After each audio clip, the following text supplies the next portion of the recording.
The sun hung low, bleeding orange into the jagged ridges of the desert canyon, and Caleb Hayes felt its heat like a weight on his back.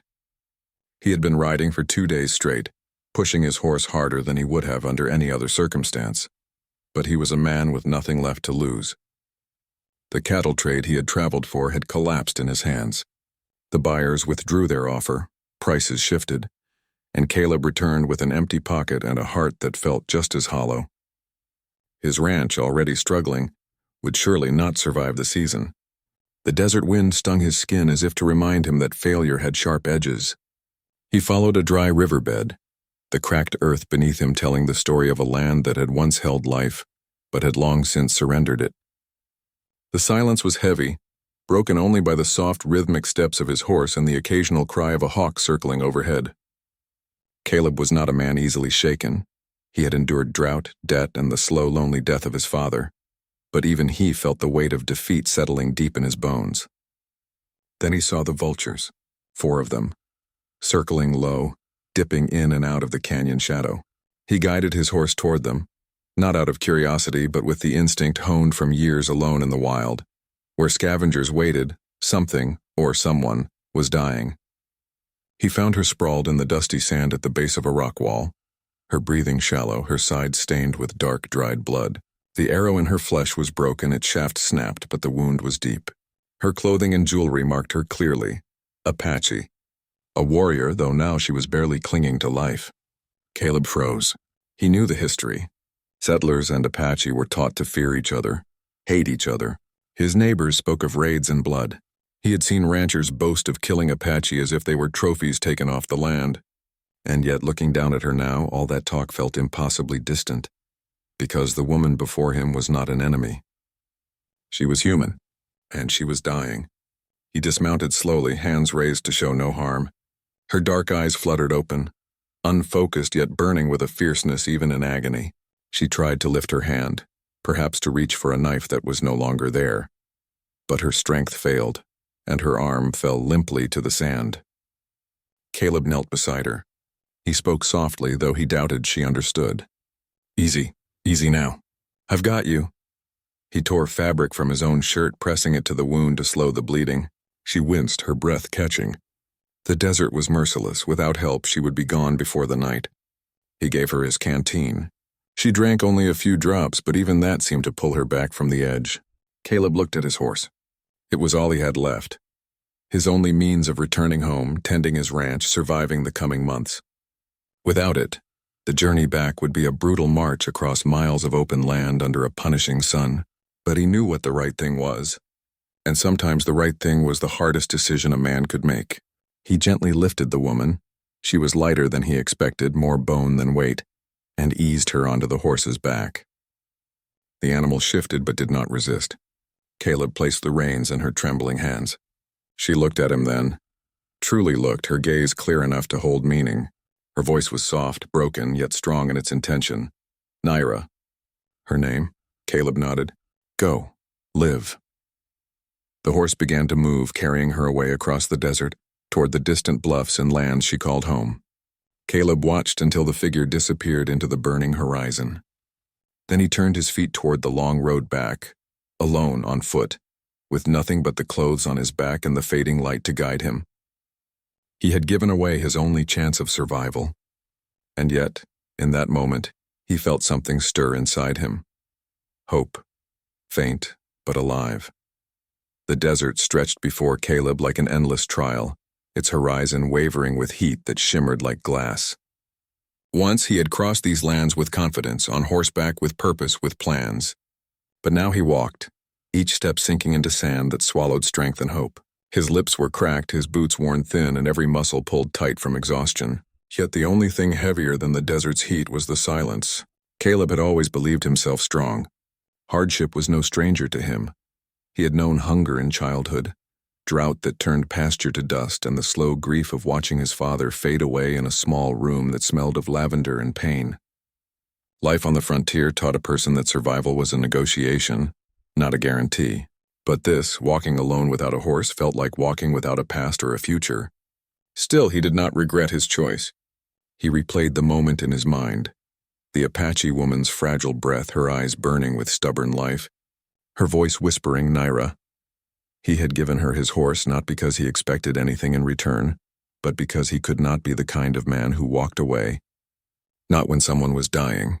Not even when that someone came from a people that his own community feared. The sun clawed at his skin as the hours dragged on. His water was gone by the first night.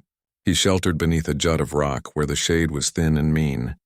Coyotes watched him from a distance, curious, patient, as though waiting for him to fall. But Caleb had been taught something important from his father. A man dies the moment he accepts death, not a step sooner. So he rose each morning, his legs trembling, and continued on. By the second day, his tongue felt like leather. His vision blurred. Once he stumbled to his knees and had to take several breaths before he found the strength to rise. The world wavered before him like a dream of water that he could never reach. But the land had taught him ways to survive. He knew how to follow wind-carved patterns in the sand, how to find where moisture might linger in the roots of desert brush. He chewed bitter twigs for saliva. He rested often, walking in small stretches, not to beat the desert, but to endure it. On the evening of the third day, he saw the first sign of home. Not a building, not a fence, but the shape of a familiar mesquite tree, twisted and strong, marking the edge of his land. Caleb stopped in its shade and let out a breath that was half relief, half disbelief. But entering home without a horse was another battle. Ranchers in the valley saw him walking and laughed behind their hands. They whispered that he had been robbed, or worse, that he'd traded his horse for Apache favors. The frontier was a place where every rumor grew teeth. When Caleb stepped into the general store to purchase flour on credit, the owner, old Mr. Tully, shook his head. No horse means no hauling. No hauling means no work. No work means no payment. I can't help you, son. Caleb only nodded. He was too tired for anger. Back at his ranch, the fences sagged. The cattle wandered in thin clusters. The house leaned in quiet surrender, as though it too had forgotten how to stand proudly. Caleb walked the property, counting what little remained. Each item felt like a reminder of everything he had already lost. He slept that night on a straw mattress, staring at the ceiling as night wind seeped through cracked boards. He had given away his horse. His neighbors believed him a fool. His ranch was slipping from his grasp like sand through open fingers. Yet even as despair curled at the edges of his thoughts, he remembered her. Naira, fragile but fierce, alive because he chose compassion over survival.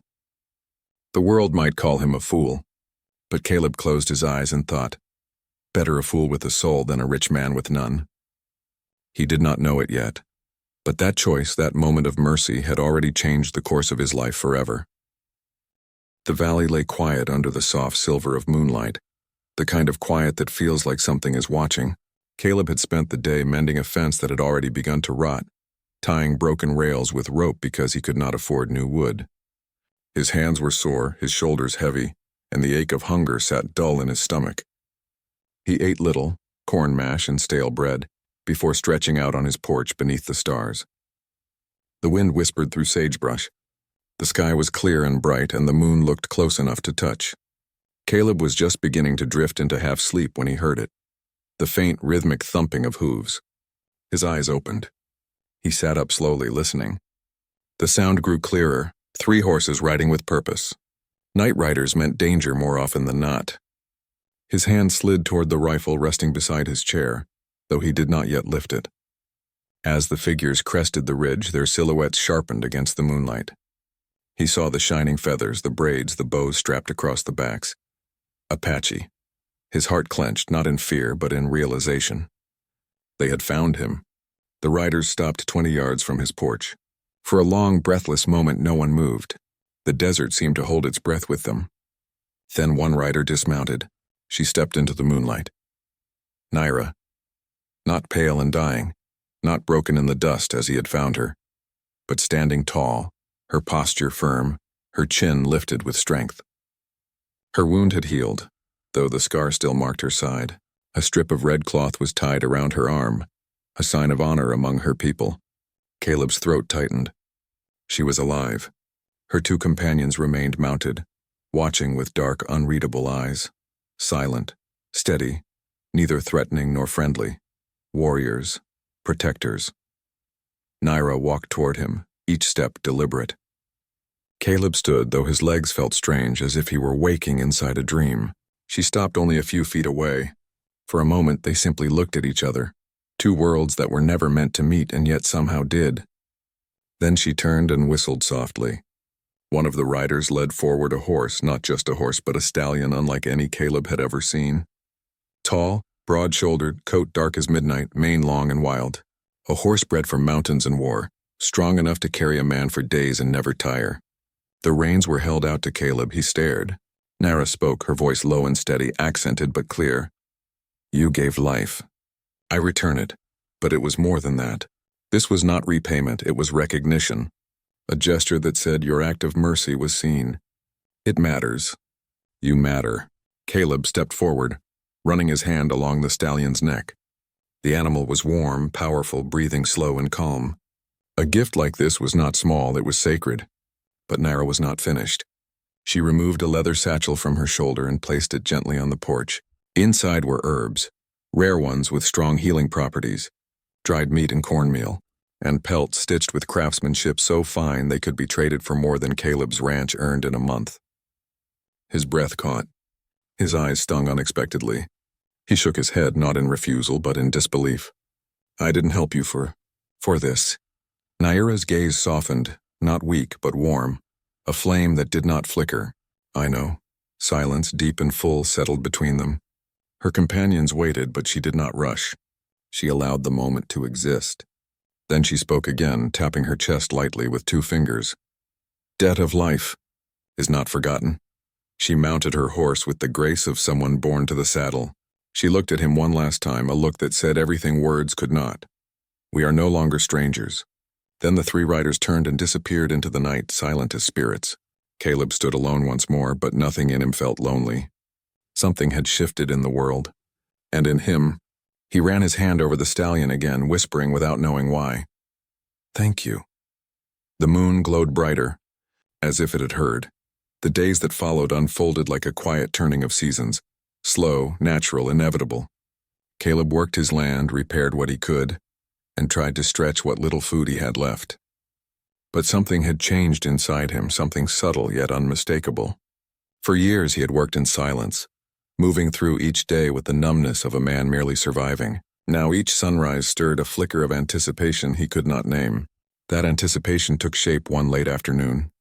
The wind was warm, carrying the scent of pine and brush from the foothills. Caleb was mending a fence along the canyon's edge when he saw movement among the rocks. For a heartbeat, he thought it might be coyotes, but then the figure stepped into view. Naira. She approached on foot this time, her steps soft and sure over the rugged earth. Caleb straightened, wiping sweat from his brow. For reasons he didn't quite understand, his heart began to beat like he had just run a mile uphill. She carried a small bundle over her arm, wrapped in deerskin. When she reached him, she placed it gently on a flat stone and sat beside it. Caleb knelt across from her, feeling awkwardly aware of the space between them. How little it felt, how intimate the silence had become. She spoke first, her voice soft but steady. You work alone. Caleb gave a small, humorless smile. Always have. Naira studied the fence, the ranch, the landscape around them, the tired openness of a place that had endured more than it had been given. Alone work makes the spirit tired, she said. Caleb opened his mouth to answer, but he didn't have to. She already saw the truth in him. Without another word, Naira unwrapped the bundle. Inside were bundles of dried herbs, a few small clay pots, and something that made Caleb pause. Seeds. Carefully wrapped, carefully chosen. These grow in poor soil, she explained, placing them in his hands. They live even when rain does not come. He held them as one might hold a blessing. Thank you, he murmured. Naira nodded once, her expression unreadable yet warm. They spent hours together that evening. Naira taught him how to grind certain herbs into poultices to heal cracked skin and bruised muscle. She showed him how to recognize plants that held water deep in their roots, knowledge her people had carried for generations. Caleb, in return, showed her how to bind fence rails, how to repair a wagon wheel, how to tell if cattle were sick by the way they breathed. They spoke little, but words were not needed. Their silence was not empty. It was comfortable, shared, familiar somehow. When the sun dipped low, painting the sky in gold and ember, Naira rose to leave. Caleb walked her to the ridge. She paused there, turning to him. The wind tugged gently at the braids in her hair. "Your heart is open," she said. "Not many hearts here are." Caleb swallowed, feeling the truth of it like a hand pressed against his chest. "I don't know about that," he replied quietly. "Some days I think all I've got left is a body walking around." Naira shook her head. "No, I saw your heart when you gave your horse. A man does not give his future unless his spirit is strong." He looked at her. Really looked. She wasn't praising him. She was telling him what she knew. She touched her fingers to her brow, then her chest, a gesture of respect, of acknowledgement. Then she walked into the twilight. Caleb remained on the ridge long after she disappeared, watching the sky shift and fade. For the first time in many months, maybe years, his chest felt full. Not with hope, not yet, but with something gentler, something alive. Connection. And though he did not yet know it, word of their growing closeness had already begun to travel, whispers curling like smoke through the valley. And not all who heard them were kind. The first whispers came the way all trouble does in quiet towns, soft, careless, and poisonous. A word here, a look there, a shift in how neighbors greeted him. Caleb noticed it in the general store, where conversation stopped when he stepped inside. He noticed it when he rode the new stallion into town and men stared, not at the horse but at him, as if the animal itself accused him. They all knew the horse wasn't bred in any ranch valley they recognized. The markings, the saddle, the craftsmanship, every detail spoke Apache. Caleb tried to ignore it at first. Frontier folks were always suspicious of what they didn't know. He told himself it would fade, but it didn't. One morning he was patching the barn roof when Sheriff Hartley rode up, boots dusty, jaw set tight. Hartley was a man who had made peace with neither kindness nor cruelty, but instead with the cold arithmetic of what he believed kept law in place. "Hayes," he called, not bothering with a greeting. Caleb climbed down the ladder, squinting against the sun. "Sheriff." Hartley's gaze flicked to the stallion tethered nearby. "Heard you've been keeping company with some Apache folk." Caleb's shoulders tensed. "I've had a visitor or two, yes." The sheriff's tongue clicked. "You know how some folks might take that. Things are tense. People are worried about raids again. Ranchers want to feel secure." Caleb understood the meaning beneath the words. Choose a side. He simply nodded. "Naira isn't a threat." The sheriff's eyes sharpened. "She got a name, does she?" Caleb realized his mistake too late. Hartley exhaled through his nose, slow and disappointed. "You're letting your feelings soften your sense. Don't do that, son. We don't mix with them. That's how trouble gets born." Caleb kept his voice steady. "She's a person.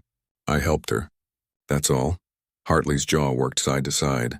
"Well, I'm asking you, friendly-like, to put some space between you and her, before folks decide you're harboring danger." He rode away without another word. Caleb stood still long after the dust settled. That evening, the trouble sharpened. 3 ranch hands, men he'd worked beside once, rode to his property. They didn't knock. They didn't ask. They rode right up to where he was stacking hay. Caleb recognized them. Tom Wheeler, broad-shouldered and always 2 drinks past sense. Miles Cordero, thin and sharp-eyed. And Elias Burns, who rarely spoke but followed trouble like a shadow follows light. Wheeler spat in the dirt. "Heard you're making friends across the river, Hayes." Caleb kept his posture loose, calm. "I helped someone who needed help. That's all." Miles leaned forward on his saddle, smirking. "You traded your horse for her, ain't that the story?" "Must be some woman," the tone was wrong. "Ugly." Caleb's jaw tightened. "That's enough," Elias finally spoke, voice low. "Town ain't looking kindly on what you're doing. They say you're turning your back on your own." Caleb met their stares one by one. "My own would have let her die." The air went still. Tom Wheeler's expression shifted from mockery to something darker. "Just remember, Hayes," he growled, "you ain't got a place in both worlds. Pick wrong and you might find you ain't got a place at all." They rode off, leaving dust and silence in their wake. Caleb stood there for a long time, the barn door half fixed behind him. He had counted on loneliness. He had counted on hardship. He had counted on hunger, but he had not counted on becoming an outsider among his own people. That night, when Naira appeared again, soft footsteps approaching with the dusk, Caleb felt something shift inside him. Not doubt, but the weight of a choice beginning to form. She saw it in his eyes before he spoke. "Your people come," she said quietly. Not a question. A statement, yes. "They do not understand, no," Caleb murmured. "But neither do they try." Naira stepped closer, not touching him, but close enough that he felt the warmth of her presence in the cooling air. "Then we walk careful," she said. "But we do not walk backward." Her words were gentle but strong enough to stand against the whole valley. Caleb realized he wasn't afraid of losing his place. He was afraid he had already outgrown it. The next time Naira visited, she did not come silently. Caleb heard her before he saw her. Soft hoofbeats, slow and deliberate as if she had decided each step with care. He stepped out from the barn, wiping dust from his hands, and saw her seated upon a paint mare, her posture straight and still. But today something was different. She carried no bundle of gifts, no tools, no seeds, only her bow, and a gravity in her expression that pulled the air tight around them. Caleb felt the change immediately. "Something's wrong," he said. Naira dismounted, tying her mare to a fence post. The horse pawed the earth anxiously. Even the animals felt the weight in the air. For a moment, she didn't speak. She simply looked at him, really looked, searching him the way one searches land for safe footing. Finally, she said, "You must understand where I come from, or what follows me." Caleb nodded, once steady open. He had known this moment was coming. Naira sat with her back to the fence, and Caleb joined her, the slow orange of sunset sinking behind distant hills. The silence had the shape of something old, something heavy.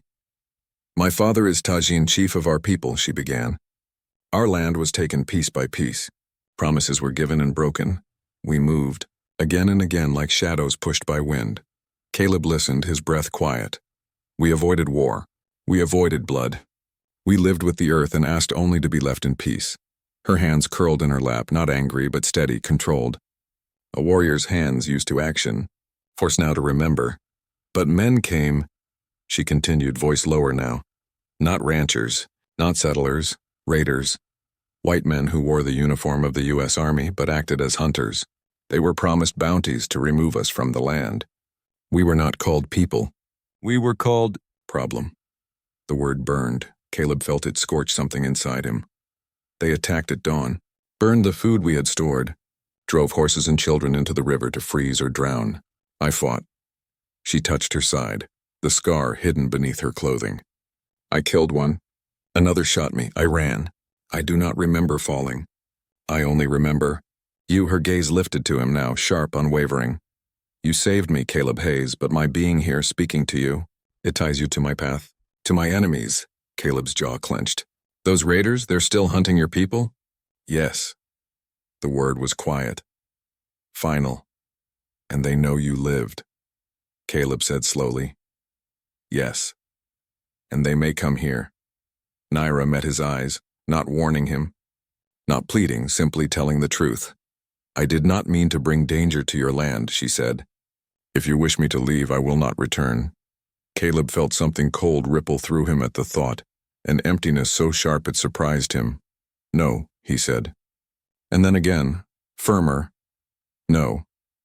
Naira's breath eased almost imperceptibly. Caleb looked out over his ranch, the sagging fence, the dry field, the house weathered thin by years of struggle.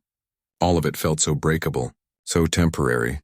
But the woman sitting beside him did not feel temporary. He turned back to her. "Whatever comes, I'll face it. I won't turn away from you."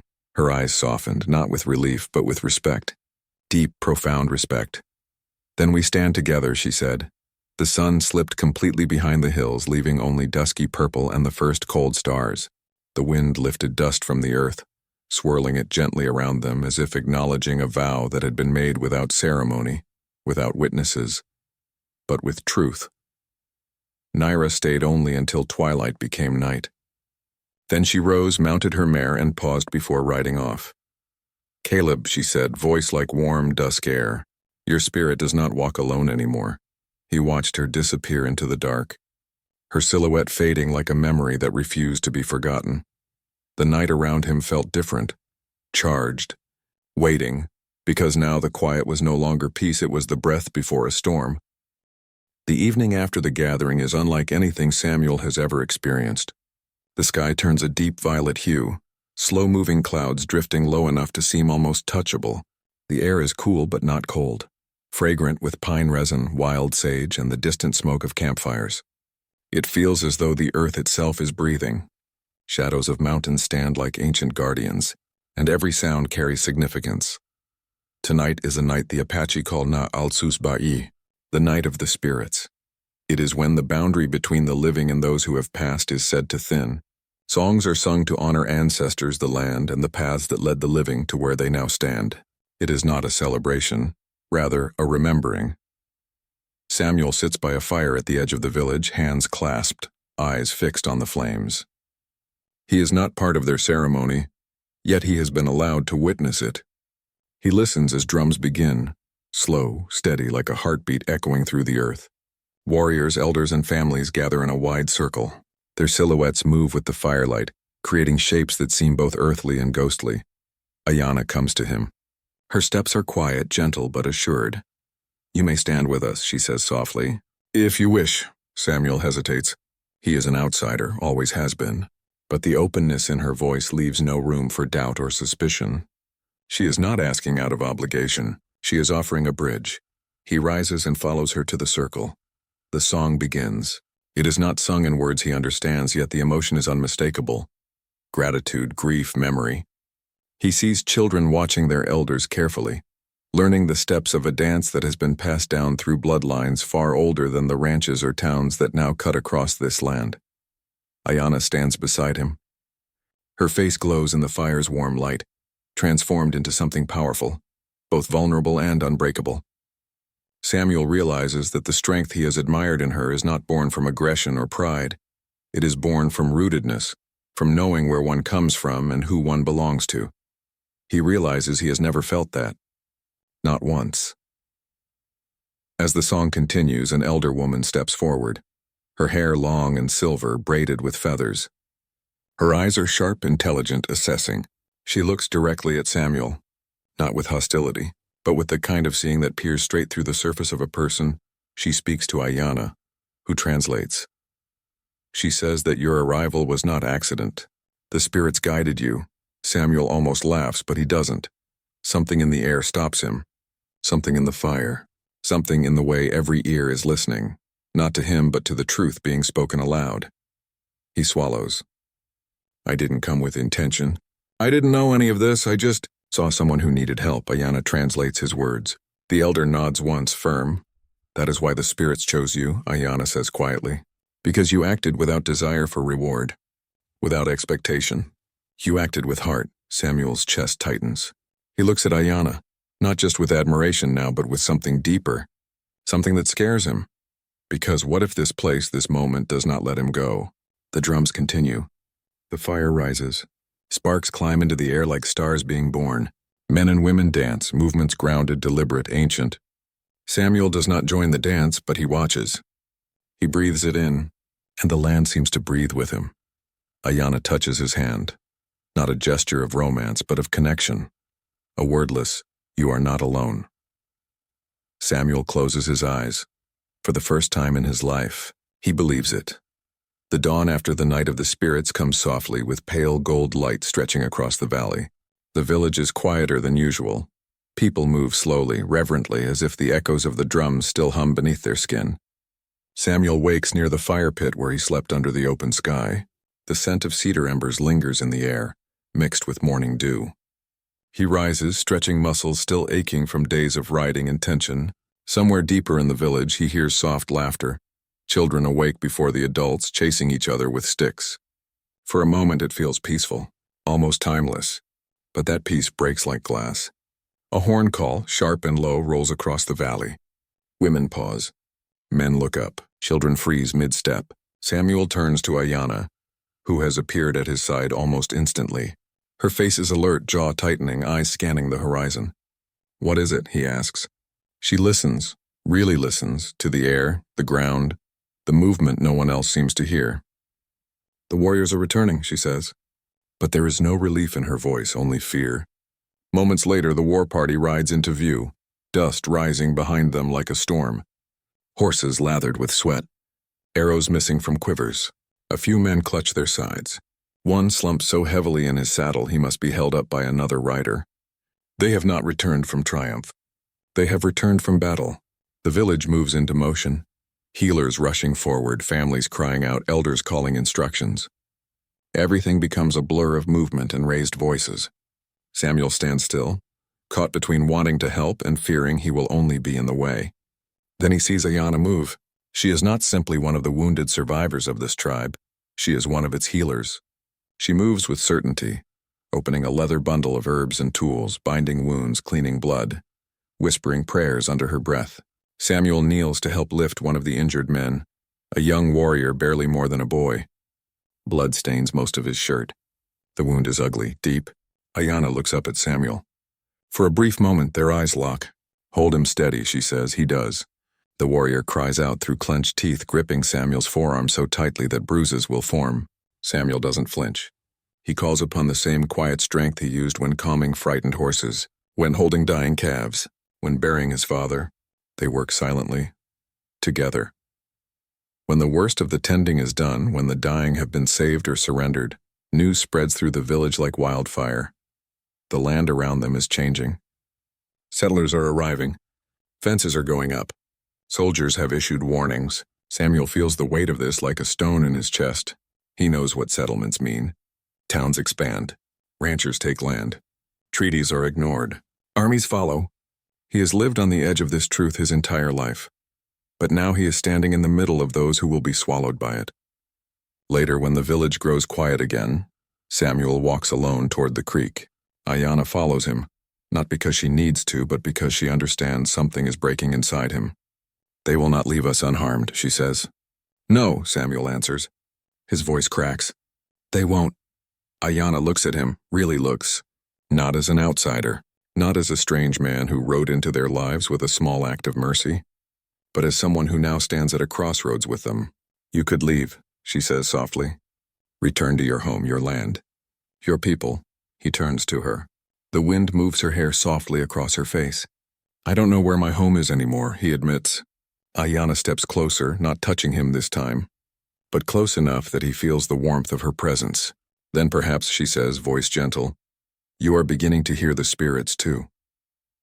Samuel looks out over the valley, the land that now holds his heart. He realizes something more dangerous than fear is growing inside him. Belonging. Days pass, but the tension never truly settles. The village recovers as best it can. Wounds are treated, elders offer guidance, hunters ride out to bring back game, but everyone feels the shift. The air has changed. The land has become watchful. Every gust of wind carries the possibility of riders. Samuel tries to help where he can. He helps gather wood, repair fences, fetch water, anything that uses his hands and keeps his thoughts from circling. But he can feel eyes on him, some cautious, some curious, some still openly distrustful. He does not take offense. He understands it. He's a white man in a place where white men have only left scars.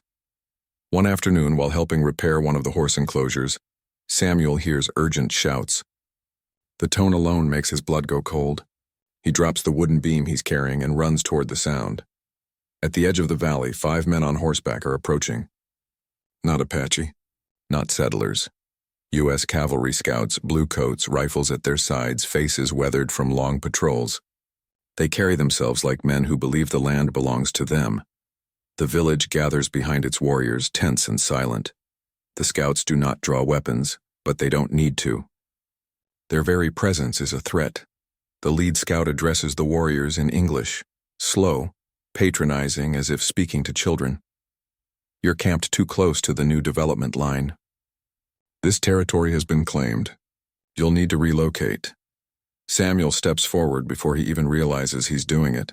This land has been theirs for longer than any map or town. They aren't going anywhere. The scout's eyes flick to him. "And who are you supposed to be?" Samuel's voice is calm but steady. "A man who knows right from wrong." Ayanna watches him.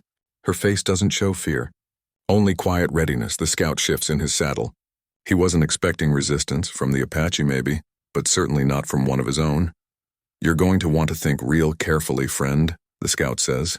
You don't want to put yourself on the wrong side of this. Samuel steps closer, boots in the dust, shoulders squared. I think I already have. A murmur moves through the Apache like wind in dry grass. The scout holds Samuel's stare for a long moment, weighing whether this is worth a conflict today. The tribe's warriors stand ready. Bows drawn, rifles cocked, blades glinting in the sun. After a tense silence, the scout clicks his tongue and turns his horse. We'll be back with orders, he says. And you'd best not be here when we return. The scouts ride off, no one moves. No one breathes. Then slowly murmurs ripple through the village, some grateful, some shocked, some angry. Samuel feels their uncertainty. He has taken a stand, but stands cost something. Later, Ayanna finds him by the river, the same place they always seem to return to when words run out. You spoke for us, she says quietly. I spoke the truth, Samuel replies. She watches him with an expression he can't immediately decipher. Not just gratitude, not just respect.